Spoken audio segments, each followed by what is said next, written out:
Company ফরমেশনের পরে আপনার কি কি কাজ বা কি কি দায়িত্ব? একটি কোম্পানি ফরমেশন করার পরে, রেজিস্টার করার পরে আরজিএসসি তে আপনার কিন্তু দায়িত্ব শেষ না। আপনার কিন্তু প্রতি বছর এজিএম করতে হবে, নির্দিষ্ট সময় আছে সেটা আইনে। সে এজিএম করতে হবে, অডিট করাতে হবে, এবং প্রতি বছর কিন্তু আরজিএসসি তে আপনার অ্যানুয়াল রিপোর্ট যে সেটা কিন্তু জমা দিতে হবে, অর্থাৎ কোম্পানিটা প্রতি বছর রিনিউ করতে হবে। আর কোম্পানি যখন আপনি একটা বিজনেসকে যখন কোম্পানি হিসেবে ফর্ম করবেন, সেদিন থেকে আপনার প্রতিটি ট্রানজেকশন, যেটা হচ্ছে আপনি খরচ করছেন বা যেটা হচ্ছে আপনি কিনছেন, সবকিছু কিন্তু অবশ্যই আপনার ভাউচারের মাধ্যমে করতে হবে বা একটা রিসিপ্ট রাখতে হবে প্রমাণ হিসেবে। না হলে কিন্তু কোনো সিএ ফার্ম আপনার অডিটে সেটা সাইন করবে না, আপনার অডিটে কিন্তু সেটা তুলবে না, সেটা আসবে না।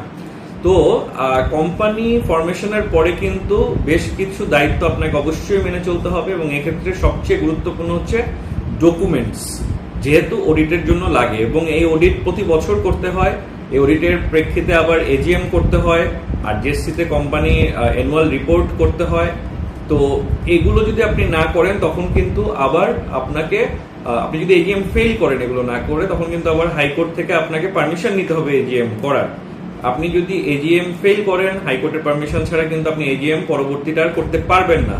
তো অবশ্যই কিন্তু কোম্পানি ফরমেশনের পরে ডকুমেন্টস সেভ করা, ম্যানেজমেন্ট, এই জিনিসগুলা, প্লাস হচ্ছে আপনার প্রতি বছর অডিট করা, প্রতি বছর অ্যানুয়াল রিপোর্ট জমা দেওয়া আরজিএসসিতে, এবং হচ্ছে আপনার যে অডিট করানো, এগুলো কিন্তু প্রতি বছর আপনাকে করতে হবে, এবং এইগুলোর ক্ষেত্রে কিন্তু আপনাকে খুব সচেতন থাকতে হবে। ধন্যবাদ।